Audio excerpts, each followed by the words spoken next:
My dear brothers and sisters, Mes chers frères et what a sœurs, joy it is. quelle joie d'être avec vous au début de la 190e conférence générale d'octobre de l'Église de Jésus-Christ des Saints des Derniers Jours.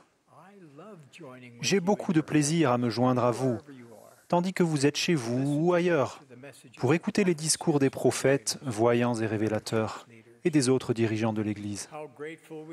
Combien nous sommes reconnaissants de la technologie qui nous permet d'être réunis en une assemblée mondiale de disciples de Jésus-Christ.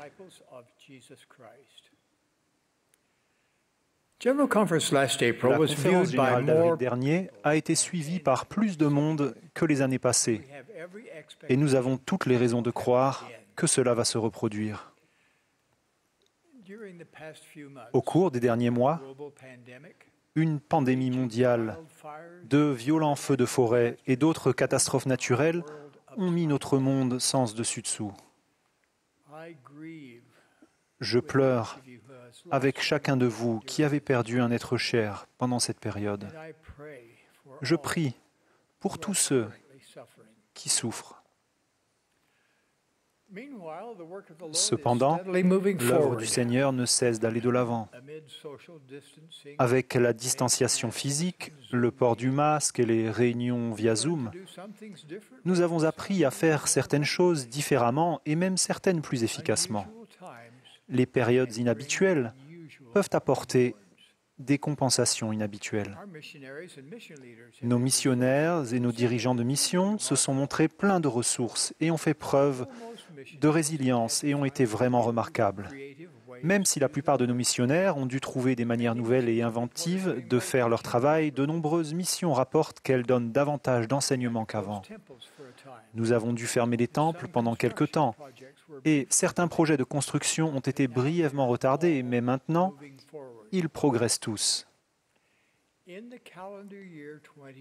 Pour l'année 2020, nous aurons lancé les travaux de construction de 20 nouveaux temples. L'œuvre de l'histoire familiale s'est développée à la même allure. Plusieurs nouveaux pieux et paroisses ont été créés.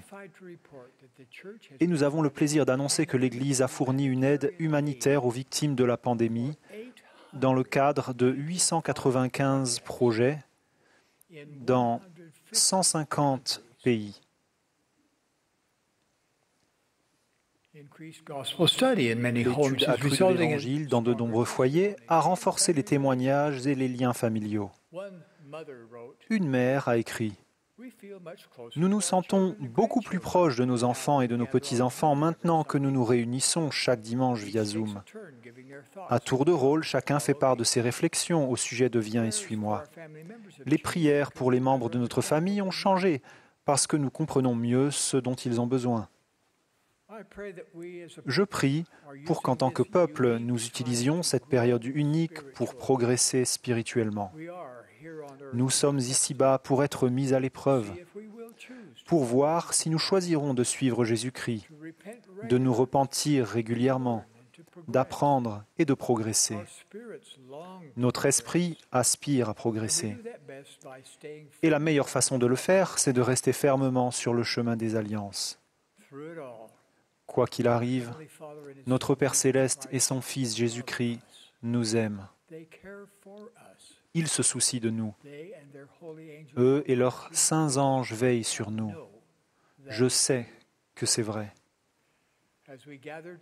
Je vous demande, pendant que nous sommes réunis pour entendre les paroles inspirées des serviteurs du Seigneur, de méditer sur une promesse que le Seigneur a faite. Il a déclaré « Quiconque le veut peut se saisir de la parole de Dieu qui est vivante et puissante, qui divisera toute la ruse et les artifices du diable et conduira le disciple du Christ selon un itinéraire étroit et resserré. »